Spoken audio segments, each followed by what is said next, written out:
What in the hell's going on? What the hell is going on? What the hell is going on? I don't know what the hell he's talking about. You don't have to know what the hell is on it. What the hell's the matter with these guys? We don't know what's going on. What the hell's going on? Who in God's name knows what it's all about?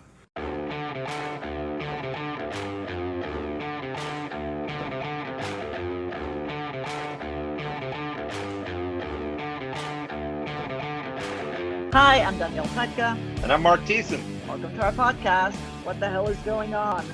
Mark, what the hell is going on? What the hell is going on is we're talking about the Biden administration's foreign policy. So our friend, Ambassador Jim Jeffrey, had a great piece in Foreign Affairs, which said Biden doesn't need a new Middle East policy. And this is a big debate right now because there's a element of the Democratic Party that thinks, well, the world stopped in 2016. The last 4 years were a disaster in every way. And so Orange Man bad. So let's undo everything the Orange Man did. And that might be a bad idea when it comes to the Middle East. What do you think? I think it's time for a commercial interruption, and that you're all too intellectually deep and serious about national security policy, when in fact what you should be saying is listen to us, subscribe, review, share with your friends, help build interest in our podcast. All right, you right-wing capitalist. Fine. So everybody, if you like what you hear, though we're not letting you hear it, but if you do like what you hear once Danny stops pitching the podcast, please review, please subscribe, tell your friends, rate us on whatever platform you're listening. And Danny, can we now go and give them what they tuned in for? Oh, of course, Mark. I'm sorry. I really hate to distract from your deeply serious approach to these questions. So, I do think this is a really interesting question. Even some pretty hostile voices to the Trump administration admit that there were a lot of things in national security policy that actually weren't as terrible as the overall Trump tenure. And a lot of those things happened in the Middle East. So one of the arguments that sort of happened in the petri dish that is Washington was, hey, once Joe Biden becomes president, will all of those retreads from the Obama administration come into office? And it's been very interesting to see that they have, because a lot of people thought that Biden was not going to be a third term of the Obama administration. Well, let me just do a little litany. So in the Middle East, when Obama and Biden left 4 years ago, ISIS had a caliphate over large parts of Syria and Iraq. Syria was using chemical weapons against innocent civilians. Iran was on the march across the Middle East using the money that they got from the Iran nuclear deal.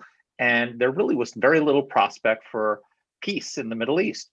What did Trump do? He came in and he drove ISIS from its caliphate and killed Abu Bakr al-Baghdadi, their leader. He enforced Obama's red line in Syria. Not once, not twice. He launched missile strikes against the regime for using chemical weapons against civilians.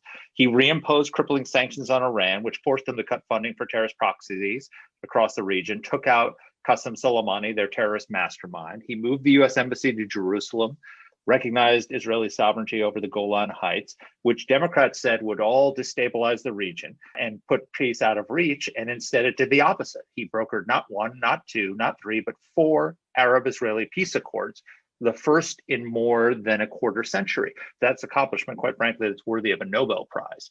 So Biden's job isn't to reverse all that progress, but to build on it. If they revert to the policies of 2016, they're going to undermine all the progress that Trump made, all the leverage that he's handed them to get if they want to get peace with the Iranians, a better deal than the one that they had before. So I just think Trump handed Biden a very strong hand in the Middle East. So I think that the problem for a lot of people is that they have a very hard time splitting the administration of Donald Trump from the person of Donald Trump. And I understand that. I really do.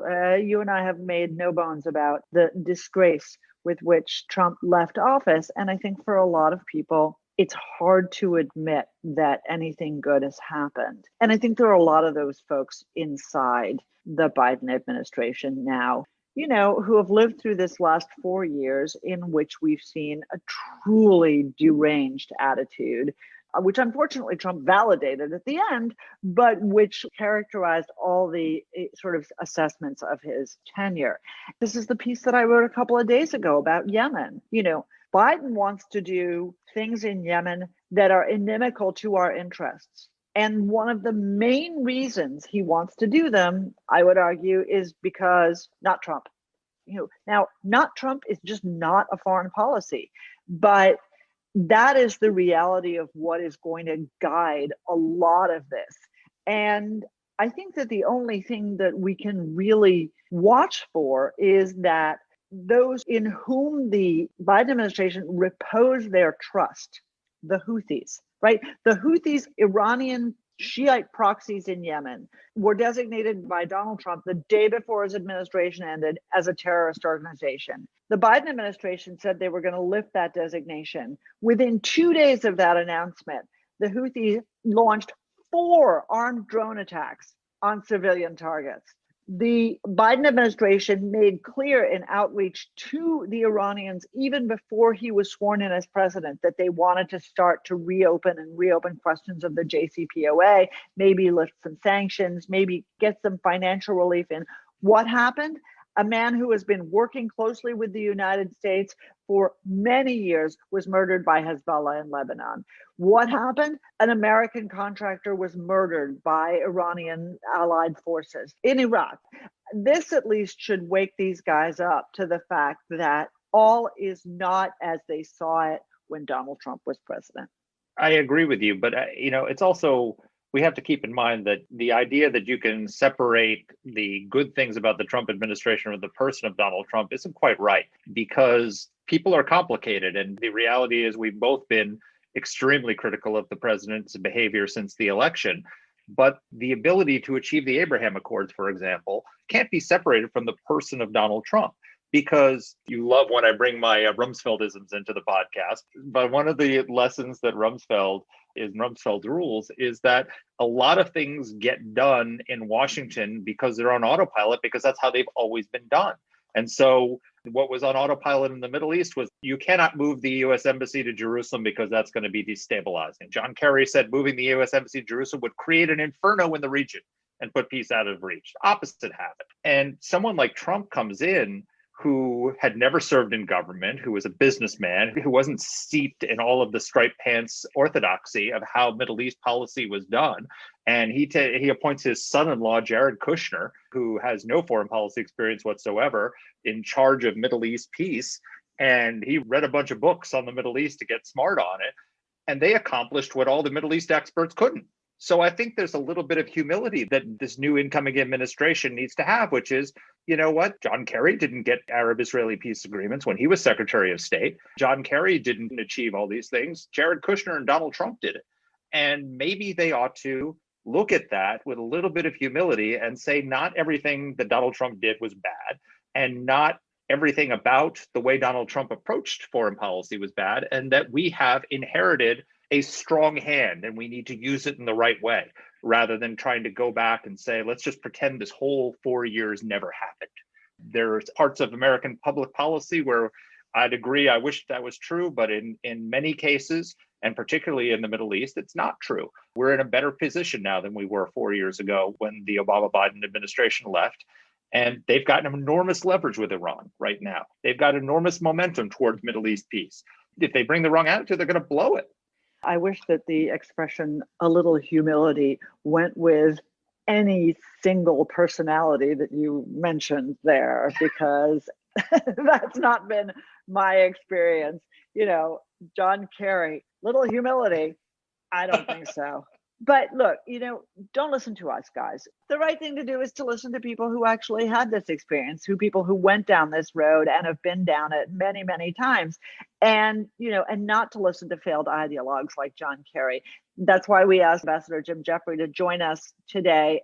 He's a former Foreign Service officer. He's was ambassador to Iraq. He was ambassador to Turkey. He was deputy national security advisor. He was ambassador to Albania. He has served Republicans. He's served Democrats. He was most recently the special presidential envoy for the Global Coalition to counter the Islamic State of Iraq and the Levant. So fantastic guy, great source. We're really lucky to have him. Well, Jim, welcome to the podcast. Thank you. Good to be working with you again, Mark. It's been a while since the Bush White House. I know. Those were great days. So you've had a piece in Foreign Affairs, the title of which is "Biden Doesn't Need a New Middle East Policy." You know, there's a number of people who basically think that what Biden should do is just go back to as if the last 4 years didn't happen and 2016 redux. Why would that be a mistake? And what opportunities is he inheriting from the last 4 years of U.S. foreign policy? It would be a mistake because the world is a different place than 2016. What have we learned? The first thing is that whatever the pluses and minuses of the JCPOA are, and I could argue them both ways, what we know is that from the signing of the preliminary agreement, the JPOA, you'll remember, in 2013, to the Trump administration pulling out in 2018, Iran, through its paladin, Qasem Soleimani, may he not rest in peace, ran amok throughout the region. I defy you to find someone who knows the Middle East who says Iran's position in 4 countries, Yemen, Lebanon, Syria, and Iraq, was not massively better in 2018 than 2013. And that is a huge problem for the countries in the region. That's why they have banded together, and this is the second thing. They have banded together in the Abraham Accords in essentially an anti-Iranian coalition to support the United States to the extent the United States wants to. The word I use is contest Iran's presence within these 4 countries, because this isn't just a military alliance. What Iran does, and we've seen this best in Lebanon, and I saw it a lot in Iraq, not as advanced, fortunately, as Lebanon, is it subverts the institutions of the very state it supposedly is trying to work with. It undercuts them, creates armies within states, blows up the monopoly of force, uses all elements of power, its trading relationships in Iraq, its pilgrims to the holy sites for Shia Islam of Kabbalah and Najaf, and everything else it can, led by its intelligence forces under the Quds Force, to expand power and turn any government into a Potemkin village. Look at the government in Lebanon today. That's the problem we have. And so that's the second thing. The third thing is that you have a different world within which the Middle East is embedded. We have near-peer competition with the European Union, although they're not very good at it, at trying to, run big segments of our global collective security, economic, trade, world operation. What we have in the hands of the Chinese, the Russians, is not near-peer competition per se. It is an attempt to overthrow that system. To overthrow that system by tearing up international law, by tearing up the sovereignty of small countries around the borders of these big actors, and to destroy international law as it applies to places like the South China Sea and to Crimea.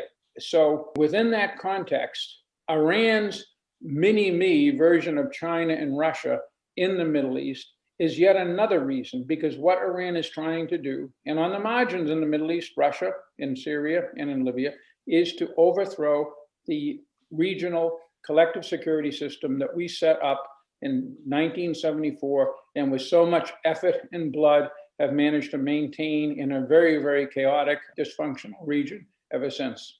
Jim, I want to ask you a devil's advocate question, in large part because I agree so much with basically everything that you've said. I don't want to have a little chorus here of agreement.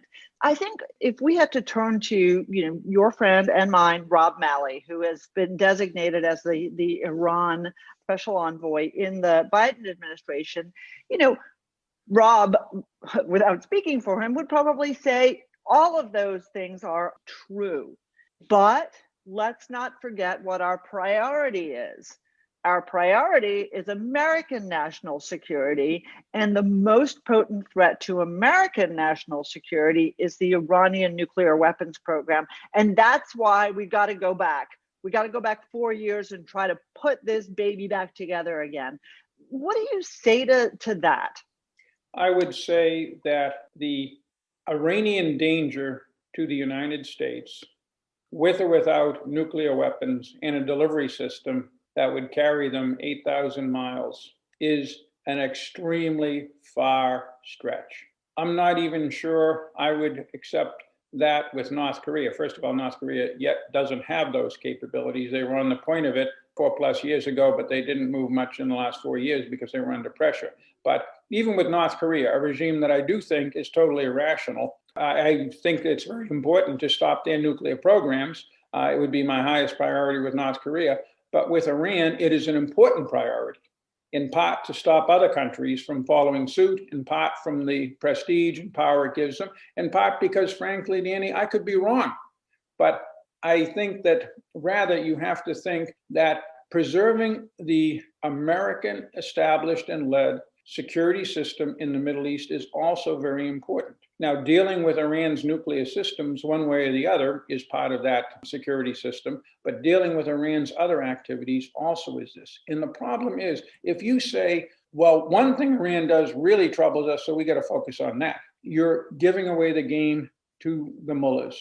Well, those guys, along with Putin and the Chinese, all are master practitioners of all elements of national power, whether it's terrorist assassinations in Western European capitals, whether it's supporting Hezbollah, whether it's long-range rockets aimed at Israel out of Syria, whether it is the nuclear program, whether it is the stifling of dissent within their own borders, whether it is, as I said, their creeping annexation of 4 Arab countries today, and we don't know who tomorrow.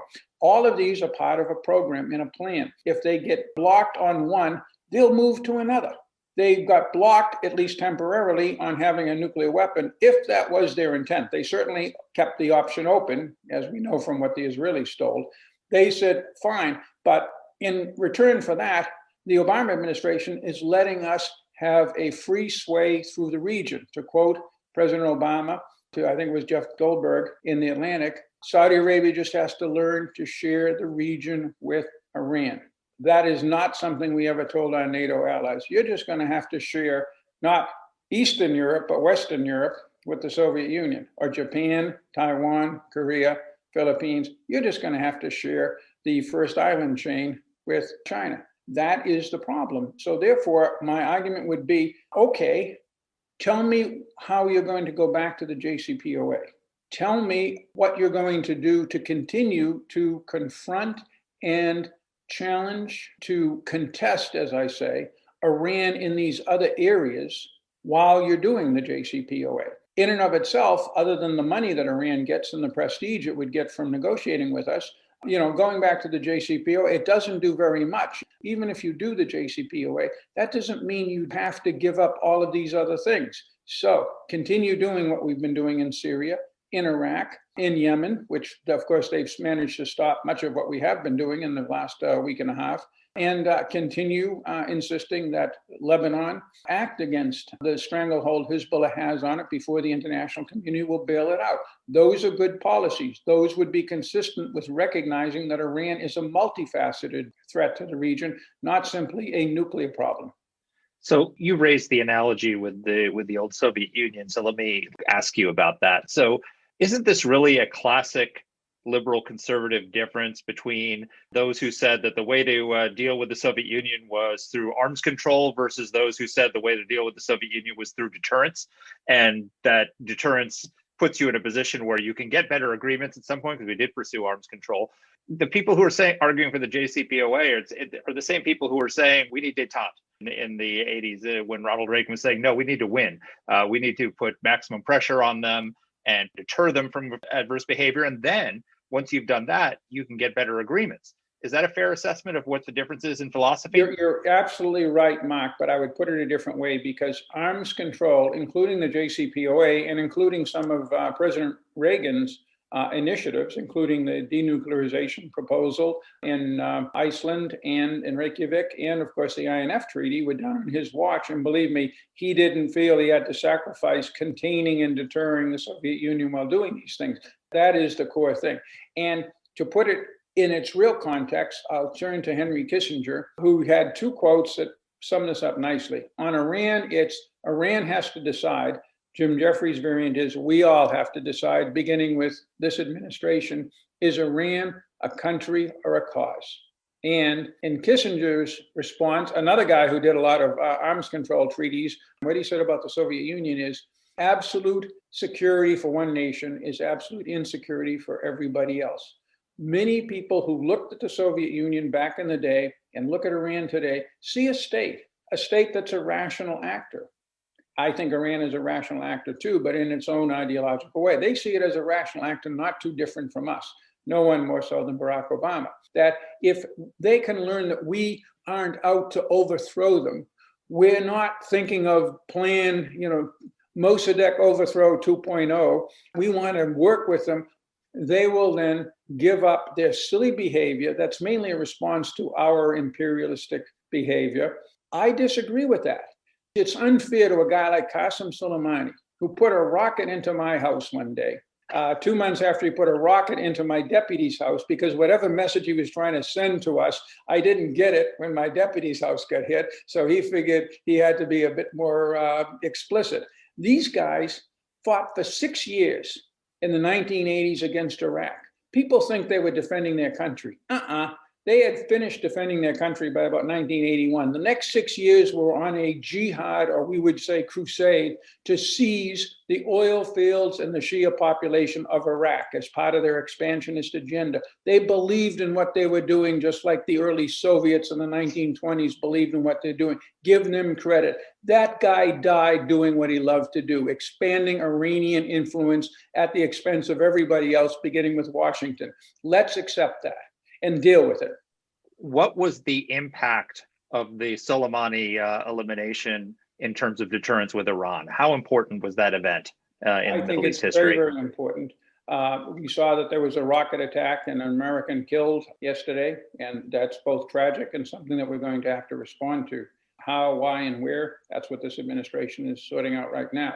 But the point is, it's been over a year where we've been managing to contain the efforts on the part of Iran. The other thing is, while we have to look at these, a certain percent of these attacks are not done by the Iranians. In fact, at times we've seen the Iranians trying to manage and rein in their own militias that they've created, because the Iraqi militias, unlike Hezbollah, are a large number of competing, ill-disciplined groups who have their own axes to grind against us. They were fighting us when the Iranians were telling them not to back when I was in Iraq. And of course, we killed not just Qasem Soleimani, we killed his mini-me, a guy named Muhandis, who's been trying to blow us up since our embassy in Kuwait in 1983. I mean, these guys have a long history of trying to do what they're so good at.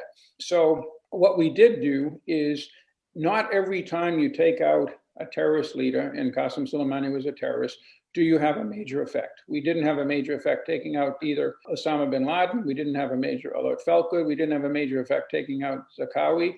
The high point of al-Qaeda in Iraq came after his death. We didn't have a major impact taking out al-Baghdadi. We had a huge impact taking out Qasem Soleimani. The reason is the guy was unique. When Iran's back was to the wall in Syria in 2015, because the opposition, much of it armed and supported by us, had seized 80% of the country, who went to Moscow to talk the Russians into intervening? Qasem Soleimani. This guy was in a class by himself. Taking him down means that the connections, the military capabilities, he was a brilliant frontline commander. He had the respect of everybody in the Middle East.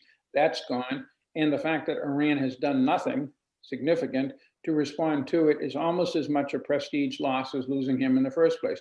This was a brilliant step in the right direction, again, to contest Iran's actions in the region, just like taking out their top nuclear science by someone a few months ago was a major step forward, because he was a uniquely influential guy who cannot be easily replaced, sends a signal that their nuclear program will be contested, and not just by diplomats at tables with pens.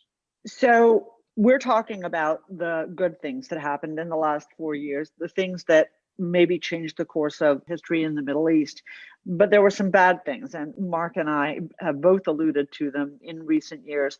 Mark, often in his end-of-year column with the top 10 good things and then the top 10 bad things Trump did. And those top 10 bad things often contained foreign policy choices, like, for example, decisions to draw down in Syria and to draw down in Afghanistan without any strategic rationale for doing that. So help us understand, we both, I think, slammed the Trump administration for doing that while talking tough on Iran, because it seemed the most schizophrenic thing to do, right? Iran's agenda is to preserve Assad, and yet we draw down in Syria. But the Biden administration has come in and basically made a similar move in Yemen, right?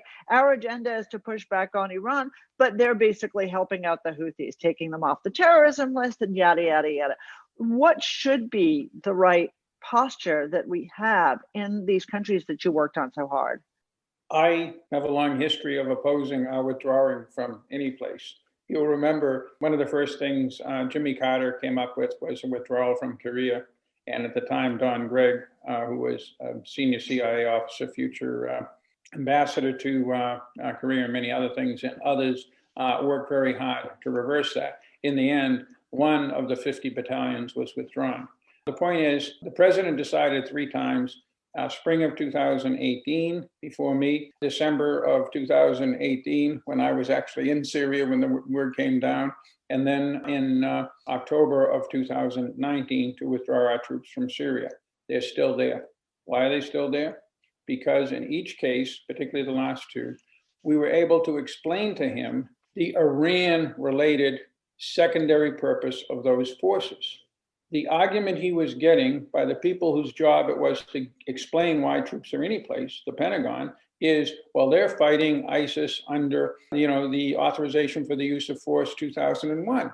And Trump would scratch his head and say, wait a second, but I've been telling people that I've defeated ISIS. Why do I still have troops there? And it's only a handful of troops. ISIS, you say, is no longer a territorial caliphate. They've got remnants around. Gee, why can't the Europeans, who have 10,000 troops as part of the coalition next year in Iraq, why can't they take over that mission? And while there are good reasons why the Europeans couldn't, that I would spend hours explaining the psychology of Europeans, my point is they wouldn't. And the second thing is that they didn't want any part of the containing Iran denial of terrain to Assad mission. But that was the only real reason we were in Al-Tanf in the south of the country. And it's a secondary reason we were in the north.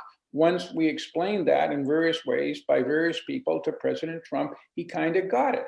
And the second time he added a little fillip to it. Yeah, we'll hold the oil fields, snicker, snicker, snicker. But the pitch that was made was, this will be a victory for Iran if we do this. Once he understood that, but it wasn't the Pentagon who could sell it to him because they felt constrained about talking about that mission. That's what the State Department does. Afghanistan is a tough one. I then tried to stay away from that as much as possible. Even when I was in the White House, Mark, you remember we had other people doing Iraq and Afghanistan, but I had to do Pakistan, so I had to follow it. It is a very long-term struggle where we haven't had a whole lot of success. And it's a reasonable question to ask how much longer this is going to go on. But it's also a reasonable question to ask, fine, but if the Taliban overrun the country, what are the consequences of that? I'm pretty confident that this administration, the Biden administration, is going to look at this again. With a view to upping troops, you think? I cannot predict what will come out of it. I can just predict that they will be very worried about owning what comes next after they withdraw troops. Remember, the experience of these people, and these are people who I've worked with for years, and I was very close to when I was kind of out of government, but working with them at the time. The withdrawal of troops from Iraq in 2011. Oh, that's really very interesting. Sensitive. Obama was for it before he was against it, depending upon his debate with Romney where he was against it, but his instructions to me in the Oval Office were to try to get it a couple of years earlier. We couldn't get it, not so much because of us, but because of the Iraqis. But look what happened. ISIS seized almost a third of the country, terrorized the entire Sunni population and part of the Shia and Kurdish populations, nearly took Baghdad, nearly took Erbil, required us to spend $35 billion in a 5-year campaign to push them back, along with many coalition countries. And more importantly, opened the door in a way that never happened when we were there for Iran to come in, because as the Obama administration hesitated in the summer of 2014, Iran was right there with forces, with weapons, even RF-4s dropping bombs at one point. So this was a terrible experience for the people who lived through it, and they're all back in government. I think that they're going to think twice before they pull everybody out of Afghanistan. That's the best news I've heard since Biden came into office. I've just never understood the drive that President Trump had to get to zero. At this point, I can understand if we had hundreds of thousands of troops stationed in these countries engaged in major combat. But I think it's accurate to say we had more troops in the US Capitol than we had in Afghanistan, Syria, and Iraq. These are not major deployments. And if the whole purpose of drawing down is to turn the mission over to our allies on the ground, having a few thousand troops to enable them and do things that only the US military can do as force enablers, and then to have a troops position to go whack the bad guys if they start to regroup, it's just common sense. I don't understand. Why was the president so determined to get to zero? I didn't spend enough time talking with him about this, but I spent a lot of time talking with people who spent a lot of time talking with him, including the ones who talked him out of these withdrawals from Syria.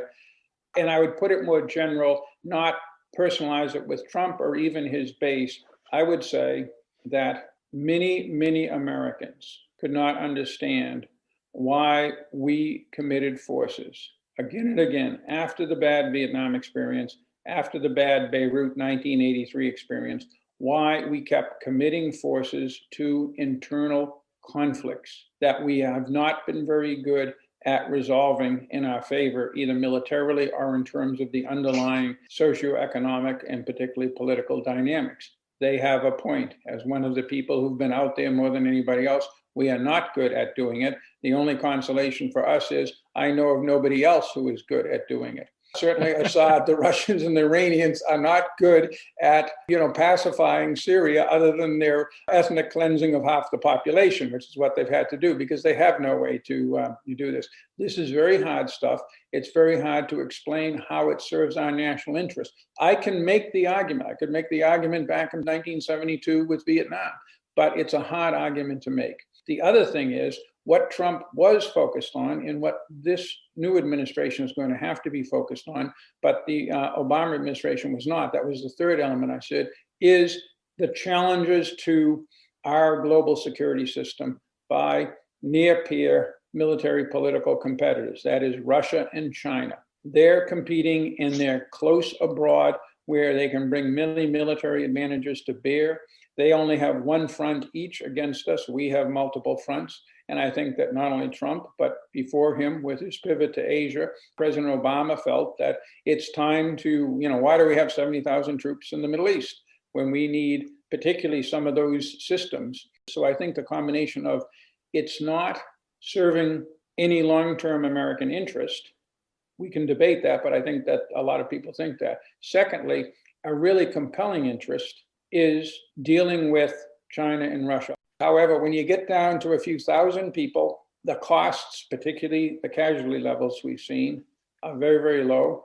And the implications and certainties, if you withdraw, are quite significant. Americans are impatient. I just had a discussion today where I made the argument of, well, what we know is if we stop doing what we're doing, the other side's going to win. So better that we're in a stalemate, however messy, with a chance that they're going to lose than letting them win. And I would say when you've got very limited resources, it's better to just have a stalemate than let the other side win. And also, you might sooner or later in Syria or in Afghanistan come to a better solution. So my unfair question, as always, crystal ball. You said something that made Mark very happy. You said you thought that the Biden administration would be revisiting some of the what I think we believe are mistakes made by the Trump administration. I'm looking at the dramatis personae of the Biden administration, many of whom are good friends and people I admire and people I know from the Obama administration. And I look at elections going on in Ramallah for maybe a new Palestinian president. I look at end of support to operations in Yemen. I look at the murder of your friend and mine, Lokman Saleem, an anti-Hezbollah activist in Lebanon a couple of weeks ago. I look at what the pieces are that are floating around in the region, and I really, really worry about what's ahead of us. What do you see in your crystal ball? I'm pretty optimistic. I see. Damn it, Jim! I see no plan on pulling our troops out of Iraq and Syria. Secretary Austin just said that he's got this 120-day review of basing around the world, but he came out and said that he's pretty happy with where we are placed in the Middle East right now. That's also good. As I said, I think this gang will review carefully Afghanistan, including the implications of pulling out by, I think, May. The JCPOA, they're rushing into it less rapidly than I was concerned of.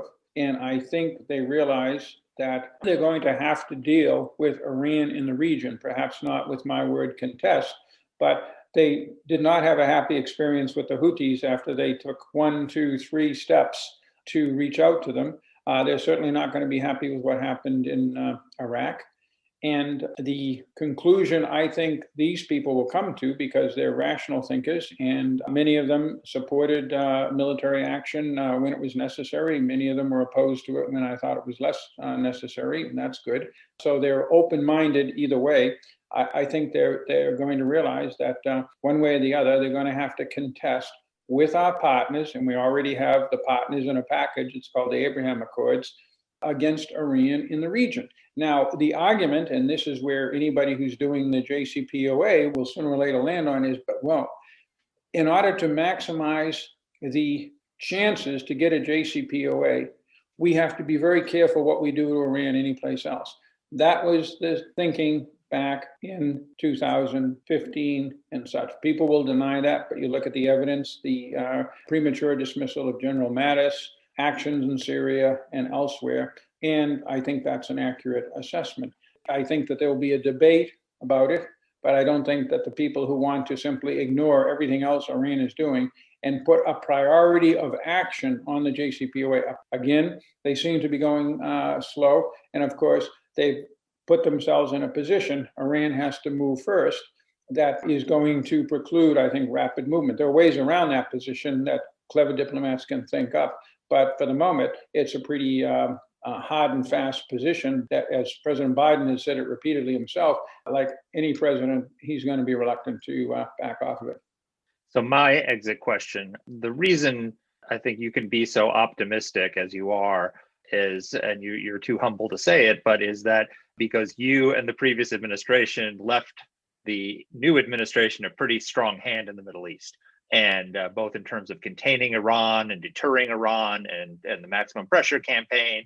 And the most important accomplishment of the previous administration, of the Trump administration, was, of course, the Abraham Accords, which are the first Arab-Israeli peace deals in a quarter century, and not 1, not 2, not 3, but 4 of these agreements, which everybody said would be impossible if you destabilize the region by moving the embassy to U.S. embassy to Jerusalem and recognizing sovereignty of the Golan Heights and pushing back on Iran the way they did.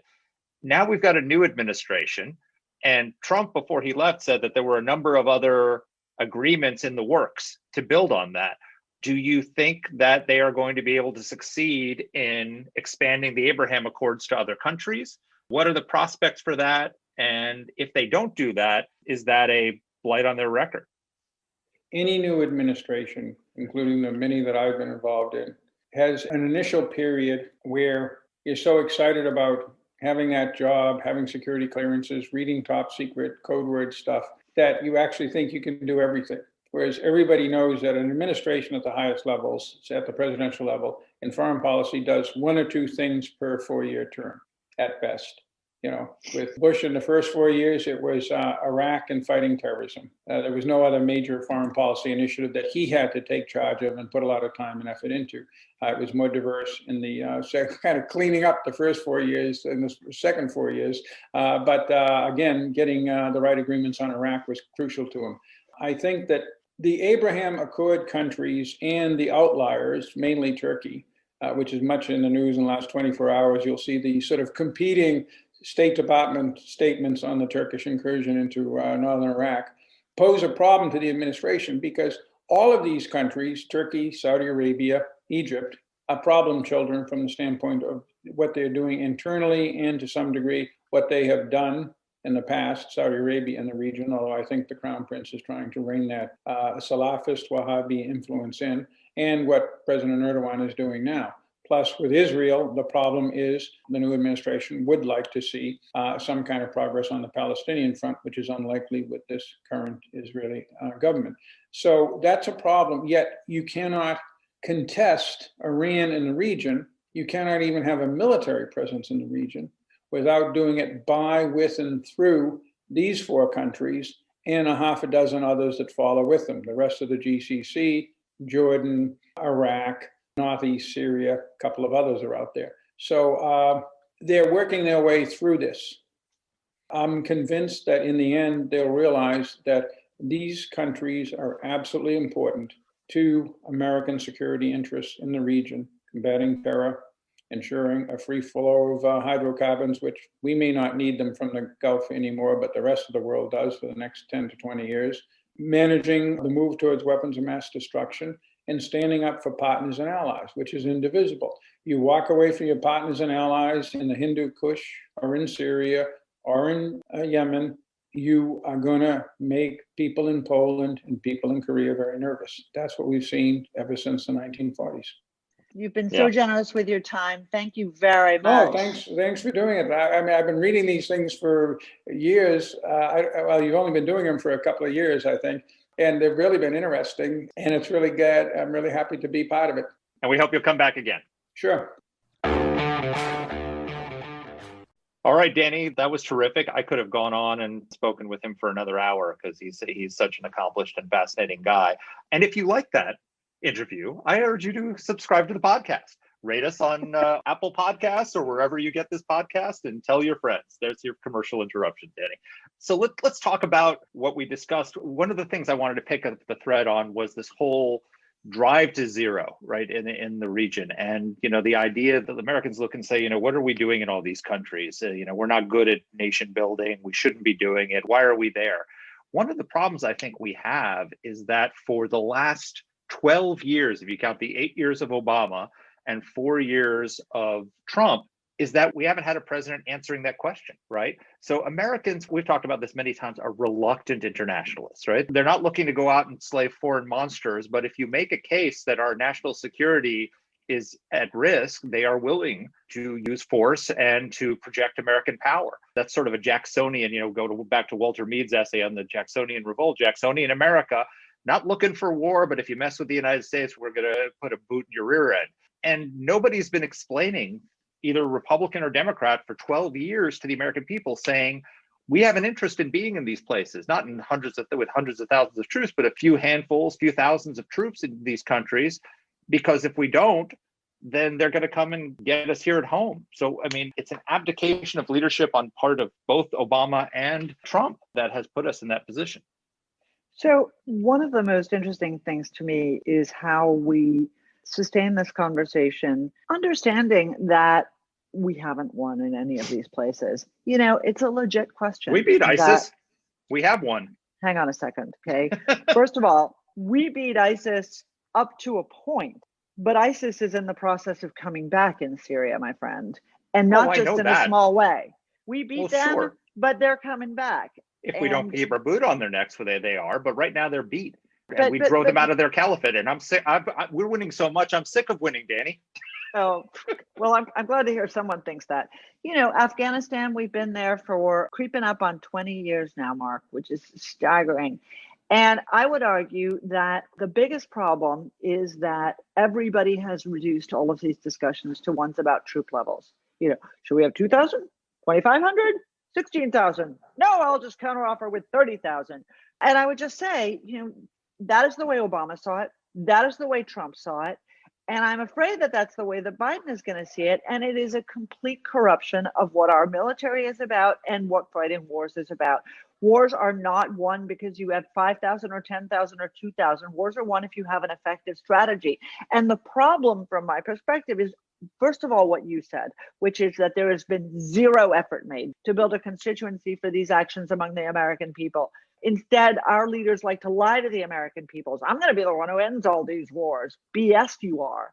Then part two of that is that none of this has been an occasion to go back, which we did at AEI when we had the surge, and say, oh, maybe our strategy isn't right. Maybe we should be doing something completely different. Maybe we need to do it with 15,000 troops or 4,000 more troops. But what we're doing on the ground, especially in a place like Afghanistan, is not working. And that's one of my biggest complaints about this. So, it's a two-sided game, and our leaders have fallen down on the job, Republicans and Democrats. Well, what do you mean by not working? I mean, the reason we're in Afghanistan is to stop them from launching another catastrophic mass casualty attack on the homeland. From that perspective, it's worked pretty well. I mean, yeah, it's not we haven't built it into a Jeffersonian democracy, but we never were, and it likely and not in our lifetimes will be. But our job, from most Americans' perspective, the reason to be over there is not to build a Jeffersonian democracy. It's to make sure they don't come kill us again, take down buildings. So from that perspective, 20 more years. I mean, I'm fine of going another 20 years without another 20 9/11. more years. I mean, how long saying. have we had our troops in Korea? How long have we had troops in Japan? How long have we had troops in Germany? The reason that Russia didn't send tanks over the Fulda Gap in the 1980s is because Harry Truman, a great Democratic president, had the wisdom to not pull our troops out of there. And if we have troops in small numbers and manageable numbers in Afghanistan for the next 20, 30 years, in Iraq for the next 20, 30 years, and that's what it takes to make sure we don't have another 9/11, or what could be worse than a 9/11, which is a nuclear, biological, or chemical 9/11 that could kill not 2,000 people, but 20,000 or 200,000. I think that's a small price to pay. And no one's making that case to the American people. I think most Americans would take that and say, yeah, that kind of makes sense. But we're now going on our third president who's probably not going to make that case to the American people. And so as a result, people say, let's bring them home. And the isolationist argument wins. Well, this is a much bigger conversation about why it is that we need stable governance in these places. But I do agree with you that if the price of not having another 9/11 attack is having a very small number of troops on the ground in these places, then that is a very valuable price to pay. On the other hand, there should be no misunderstanding that both ISIS and Al-Qaeda and the Taliban have made huge strides against our allies and against us in the last couple of years. And so the reality of what we face is in fact a lot like the era just before 9/11, which is a very substantial threat. And, if you add to the mix the kind of threat that Iran now represents, which, as Jim said, is a much more serious threat than it was in 2013, then we are looking at some serious menaces to not our friends abroad, but our own safety and security at home. That's something very worth considering. Well, what's really worth considering is doing a podcast on that. Let's find a good guest to come in and talk about those issues. And what have ISIS and Al-Qaeda and the Taliban been doing over the last few years, and why should we be worried? I think we should revisit that in a longer episode. That'd be a great idea. I can agree with that, Mark. Finally, you said something worth listening to. You know what the funny thing is, Danny? You say that every episode. I know. I'm gonna pull together a tape one day. I'm gonna ask Alexa to do it. You said that last time. Just like our opening, and you did it again. Just like our opening. Mark, you're so wise. Mark, I agree with you. Mark, this is brilliant. But then you always say, "Oh, you're a moron. You don't know what you're talking about." So maybe we can do that your for your birthday. Danny. Folks, that would be wonderful. Let's switch it around. Why don't you send your adulatory comments to Mark for his great wisdom? Thank you. Your complaints to me, and as always, tech to Alexa. Thanks for being with us this week, and take care. Take care. Our producer is Alexa Santry, and a special thanks as well to Olivia Leslie and AEI's digital strategy and video teams. Let us know what topics you'd like us to cover. You can get in touch with the show by emailing us at whatthehell@aei.org. Or you can reach us on Twitter. I'm at dpletka. And I'm at Mark Thiessen. That's Mark with a C. Please rate and review the podcast. If you like the show, subscribe, share it, comment on Apple Podcasts or wherever you're listening to this. Thanks for listening.